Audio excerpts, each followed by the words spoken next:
Bienvenida Hispanoamérica.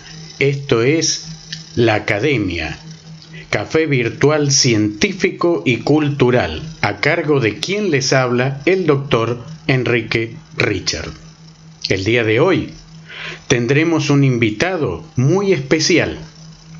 Tendremos ni más ni menos que al doctor Juan Antonio González, quien es en estos momentos director del Instituto de Ecología de la Fundación Miguel Lillo en Tucumán, Argentina. Y además es también un referente absoluto en el tema de la quinoa, Chenopodium quinoa, uno de los cultígenos más promisorios que nos legaron nuestros Andes. Un cultígeno que promete seguridad y soberanía alimentaria para Latinoamérica, pero también para el mundo. Entonces hoy, junto a Juan Antonio González, trataremos este tema en profundidad. ¿Qué es la quinoa? ¿Qué ofrece la quinoa desde el punto de vista nutricional? ¿Qué ofrece la quinoa desde el punto de vista de la seguridad y la soberanía alimentaria? ¿Cuál es el futuro si apostamos a la quinoa? Y por último, ¿cuidamos nuestro patrimonio genético, como la quinoa, por ejemplo? ¿Estamos conscientes de la importancia para el futuro de nuestros hijos, de nuestros nietos, que tienen estos cultígenos, no solo la quinoa, los cultígenos andinos? Vamos a hablar con un invitado especial. Sin más que decir, acompáñenme. Muchísimas gracias.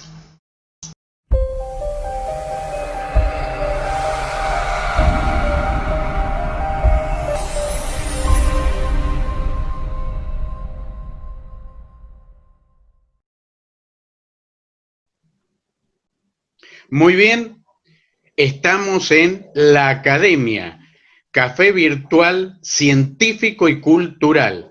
Y como dijimos, con un invitado muy especial, ni más ni menos que el doctor Juan Antonio González, un referente absoluto en Latinoamérica en un tema, pero totalmente de actualidad, la quinoa.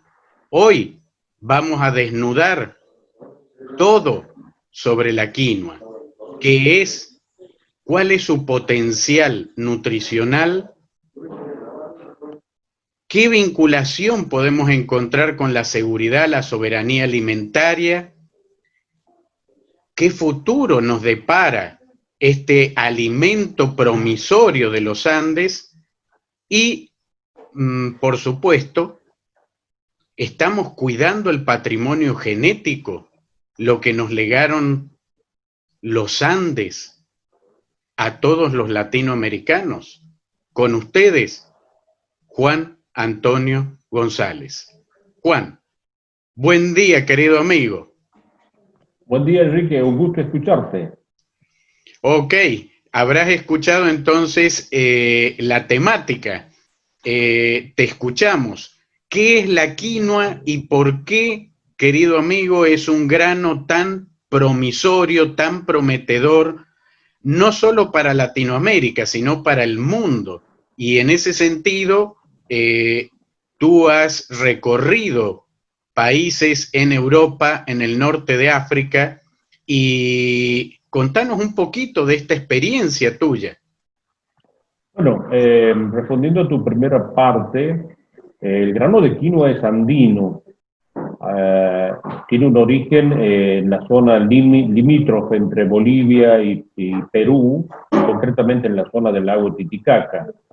Y durante tiempo, digamos, se utilizó por las civilizaciones anteriores, tanto por aymaras, quechuas, incas, y se expandió hacia el norte, llegando hasta Ecuador, hacia el sur, llegando prácticamente hasta la isla del Chiloé en Chile, y una rama entró hacia el noroeste de Argentina.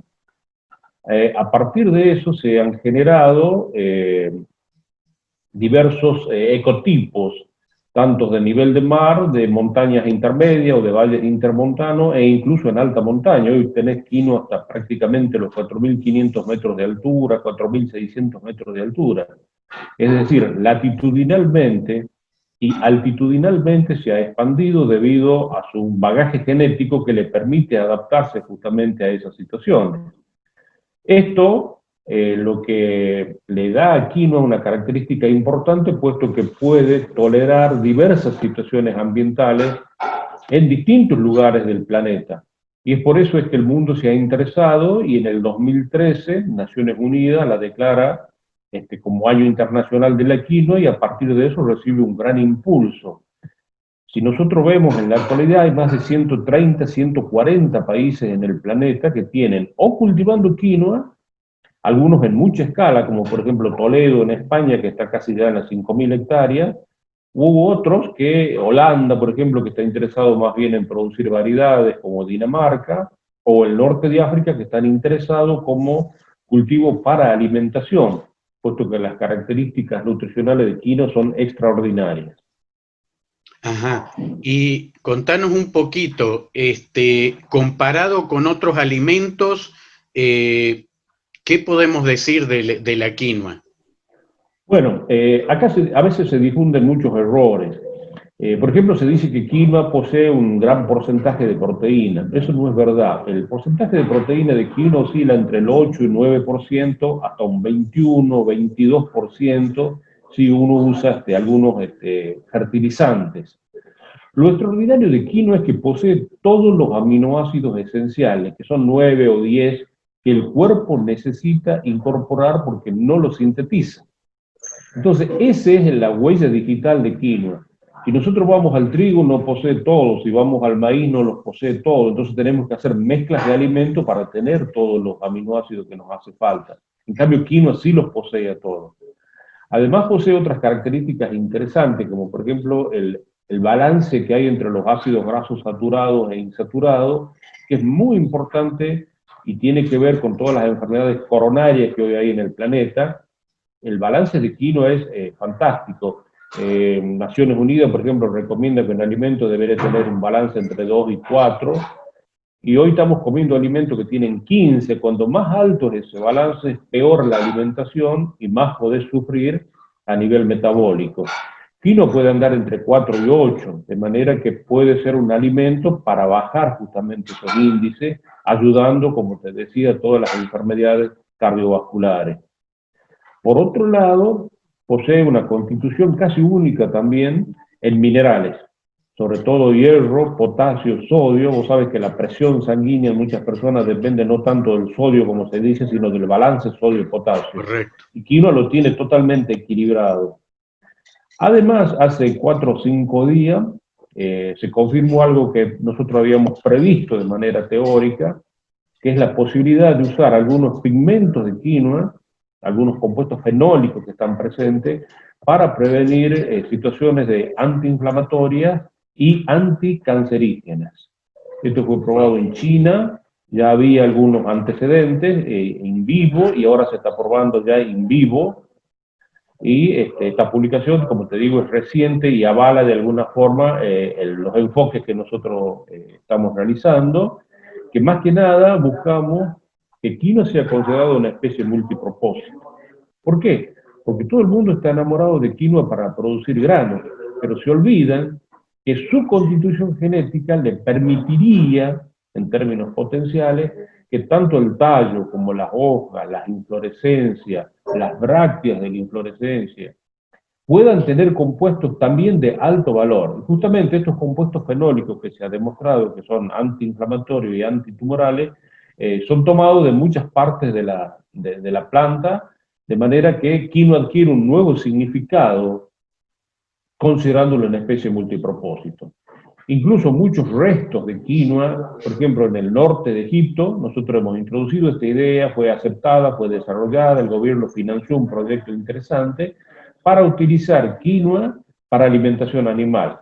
¿Por qué? Porque justamente en muchos lugares del mundo empiezan a escasear las gramíneas por el cambio climático para alimentar el ganado. Entonces, quinoa se convierte en una alternativa. Producirla fuera de estación para producir alimento para ganado. Y así hay muchas otras posibilidades que nosotros vamos difundiéndola para que alguien con su tecnología o sus métodos pueda desarrollarla. O sea que estamos hablando de un uso más integral, ya no tanto del grano, sino de toda la planta. Exactamente.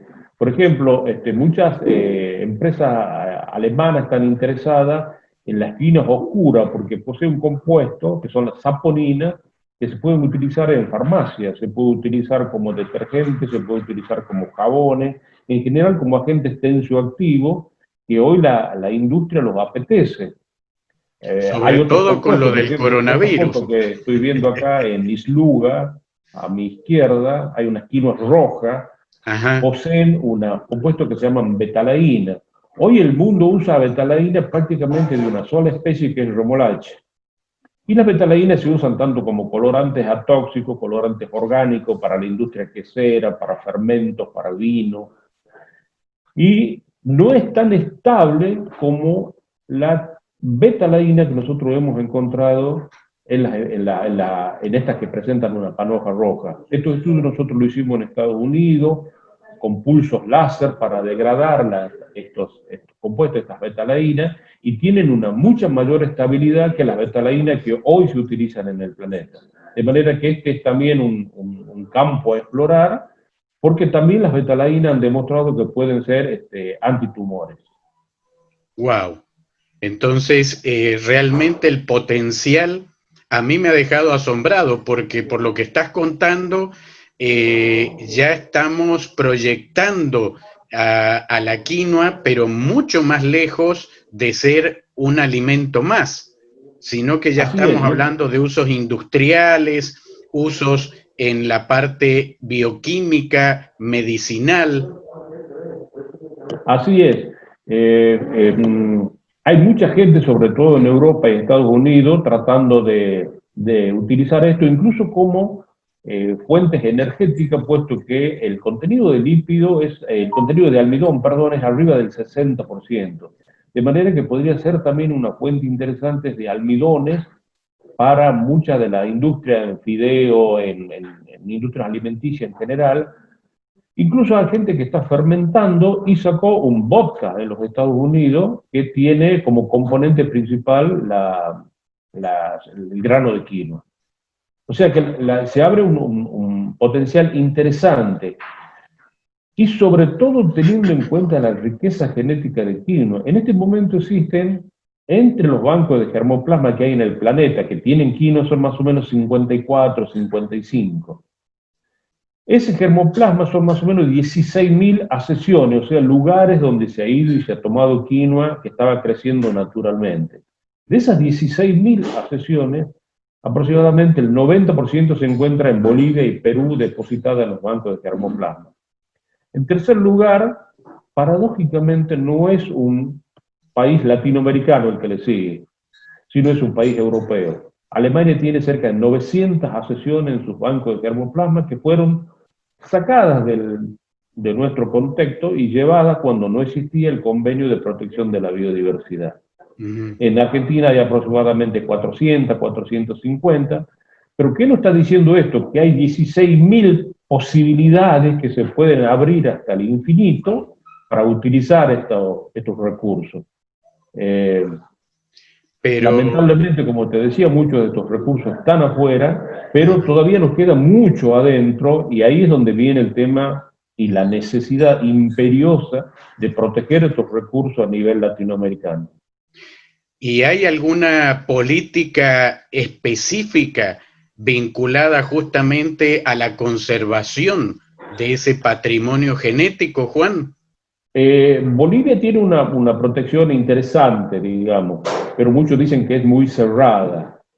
Pero con la experiencia que ellos tienen, hasta por ahí tienen razón en ser tan cerrado, puesto que muchos de estos recursos fueron, y a veces se dice, bueno, voy a llevar 1 kilo de semilla para experiencia científica, y a los 4 o 5 años tienen una reproducción de esa semilla, y no vienen los reconocimientos que deberían venir, que están contemplados de alguna forma en Nagoya, en la reunión que se hizo en Nagoya y en los documentos que surgieron a partir de esa reunión, que es reconocer justamente a las comunidades y a los países ese derecho que tienen sobre ese recurso que está hoy siendo utilizado en otros países.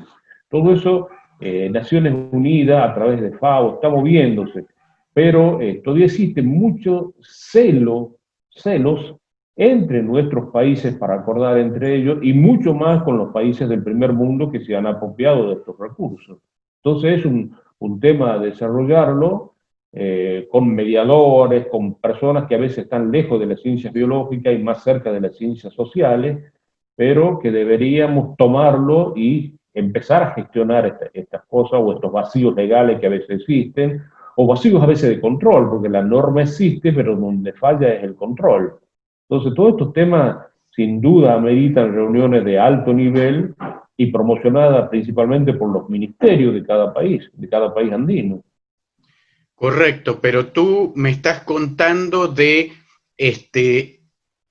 políticas y iniciativas de cada país, pero teniendo en cuenta que la quinoa es un recurso de nuestros Andes, una herencia incaica, ¿hay algún tipo de política, convenio que abarque los países andinos respecto a la quinoa? Hay muchos intentos, por ejemplo, hoy a nivel de Francia y FAO se está manejando lo que sería una marca colectiva de quinoa, cosa que muchos países latinos no la ven bien porque dice eso implica una marca que si bien podría ser interesante desde el punto de vista comercial como para darle un sello, de alguna forma elimina la pertenencia al país. Entonces, eso está en discusión, te diría que es una discusión que lleva 3, 4, 5 años, que no está dando todavía sus frutos, y cada nación está en este momento sacando sus propias marcas en base a sus propios ecotipos. Chile en ese sentido tiene avance con varias no ecotipos, sino más bien ya variedades registradas comercialmente. Bolivia lo mismo, Perú lo mismo y Ecuador. En Argentina recién estamos por registrar 2 variedades que fueron obtenidas en el INTA. Pero, como para mostrarte un poco todavía los celos que hay entre países, no logramos ponernos de acuerdo en lo que sería un código alimentario común para quinoa, es decir, que diga el tamaño de semilla, el porcentaje de humedad, el porcentaje de proteína deseable. Todavía están circulando borradores porque cada uno cree que se pierde su identidad al hacer algo de forma colectiva. Es un tema sin duda sociológico que hay que tratar de llegar a soluciones. Correcto. Y qué lástima que estemos todavía con ese tipo de cuestiones, ¿no? De celos y por ahí rencillas también, ¿no? De un país al otro, cuando deberíamos tener una política común. Al fin y al cabo, somos una sola patria grande, Sin duda, toda Latinoamérica, ¿no? Este recurso lo está demostrando, y si vamos a otro, por lo menos podemos nombrar 20 más. Claro. El poroto en el noroeste de Argentina, que es el centro de Argentina, la papa del Perú, que se ha distribuido en todo el continente, incluso en Europa. Bueno, un montón de especies andinas, digamos, que hoy están siendo revalorizadas y que van a seguir el mismo camino. En los años 70 fue muy famoso un juicio internacional que no terminó porque la justicia se haya expedido, sino porque la persona que quería patentar el gen de la androesterilidad de la quinoa, que era de Estados Unidos, decidió retirar su registro. Pero ya se pretendía en los 70 patentar genes de quinoa. O sea, con mucha más razón lo van a tratar de hacer ahora, puesto que hoy conocemos La cantidad de genes que hay en quinoa, genes de resistencia a la salinidad, genes de resistencia a la radiación ultravioleta, genes de resistencia al estrés hídrico, y mucho más a partir de los trabajos de Harvey de hace 2 o 3 años que lograron descifrar el código genético de una variedad de quinoa de Chile.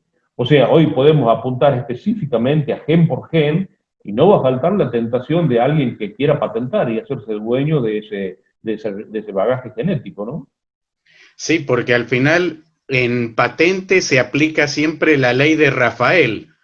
Rafael, el primero que patenta para él. Exactamente, exactamente. Muchas veces la gente piensa que las patentes pertenecen al país de origen, pero no es así, es del primero que Exactamente, llega a la oficina de patente.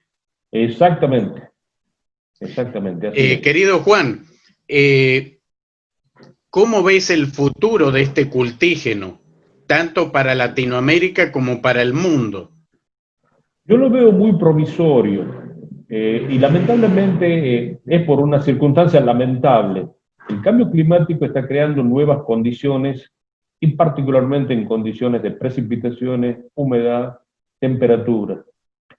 Todas nuestras especies, que básicamente son 12 que usa la humanidad, 12 especies que le proveen el 60% de las calorías, el resto de las calorías es provisto por especies animales, son susceptibles a las condiciones que ha creado el cambio climático. O sea, si hablamos de maíz, arroz, trigo, entre otras, son vulnerables a las condiciones del cambio climático. De manera que el mundo, muchos países han salido a buscar especies alternativas. Te cuento el caso que más conozco, que es el de Egipto. Ellos están evaluando 12 especies promisorias, entre ellos quinoa. Por ejemplo, quinoa, amaranto, muchas especies de algarrobo, entre otras. Están evaluándola porque ven que en los próximos 50 años, si el que no tenga especies resistentes a condiciones de salinidad y a condiciones de alta temperatura, va a tener problemas en su matriz de producción. Entonces, entrar en la búsqueda de especies hoy es estratégico. Por eso el interés también de muchos países de Europa del Norte en incorporar quinoa. Hay países como Finlandia, por ejemplo, que tienen 5, 7 hectáreas, 10 hectáreas, y ya tienen toda una industria asociada, tanto desde para cosecharla, procesarla, lavarla y obtener productos farmacéuticos, pero estamos hablando de 7 hectáreas, sin embargo, están apostando a ese cultivo. Distinto es el caso de España, como te decía, que tiene Claro, 5.000, claro. o el caso de Estados Unidos. Estados Unidos hace 4 o 5 años financió los primeros estudios de quinoa y ahí fuimos nosotros a disertar en Washington State, en Pullman. Financiaron con $6 millones las primeras investigaciones de quinoa y ya prácticamente te diría que hoy tienen 2 o 3 variedades a punto de ser registradas. O sea, están apostando muy fuerte a especies que pueden ser la salvación de ese sistema productivo.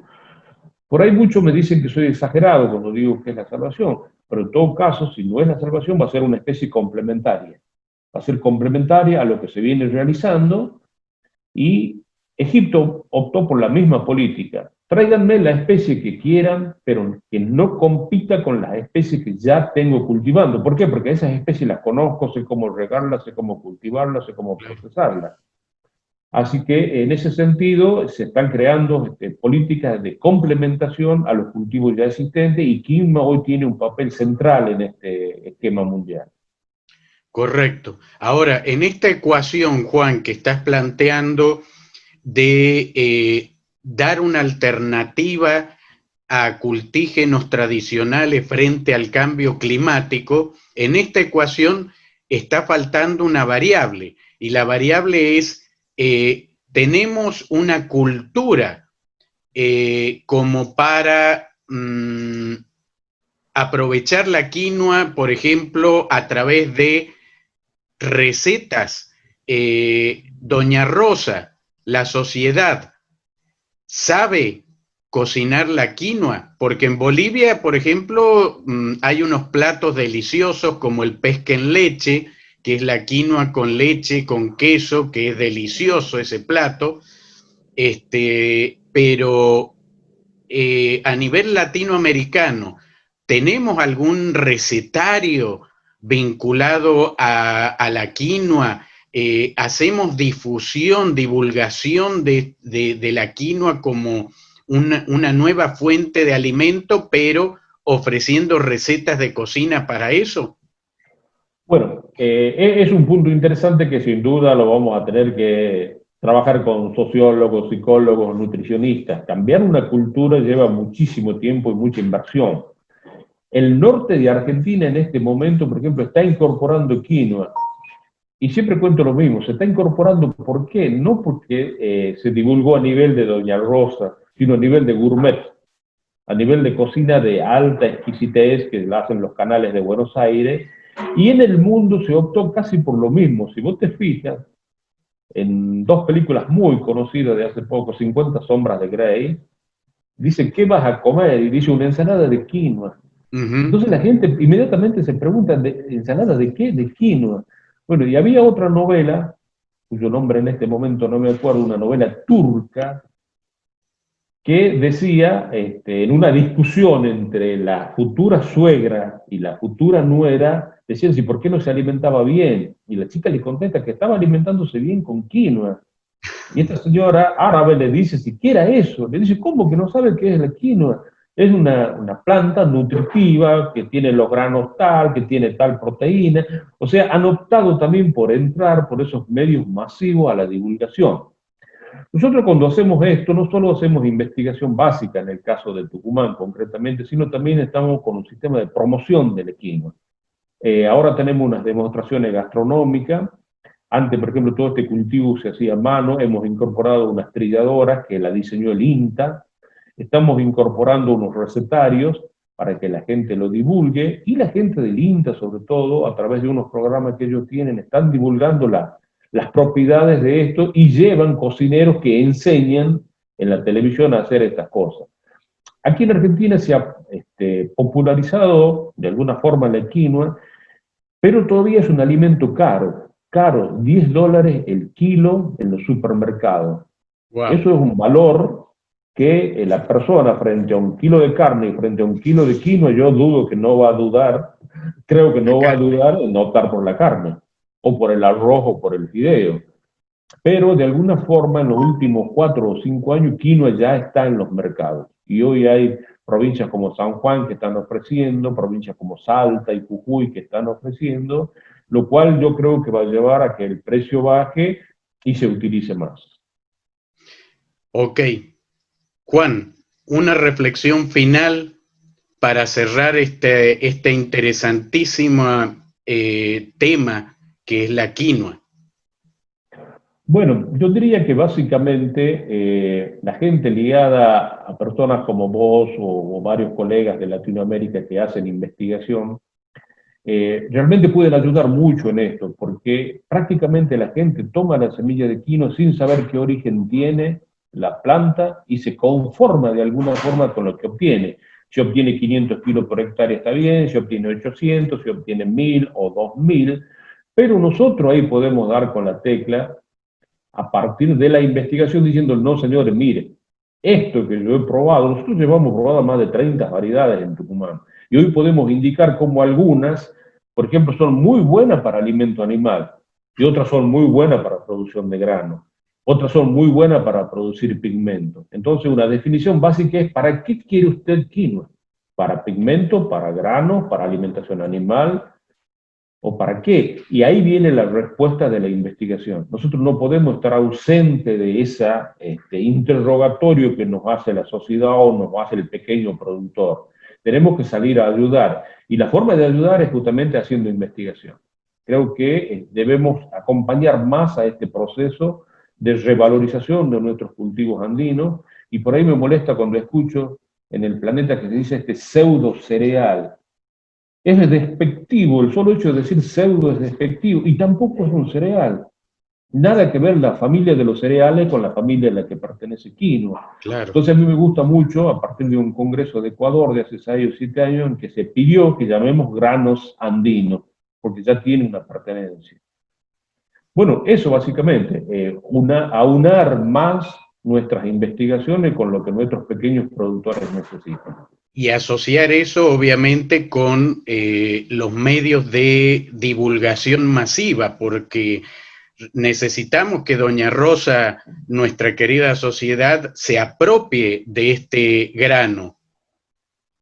En ese sentido, ahí ustedes, en tu caso, cumplen un rol fundamental, llevar a la sociedad como correa de transmisión estos conocimientos, porque para mí es muy fácil hablar con vos de betalaína o de ácidos grasos, pero debe haber un transmisor, alguien que, conservando toda la esencia de la investigación, pueda transmitir eso al pueblo y que sea entendible.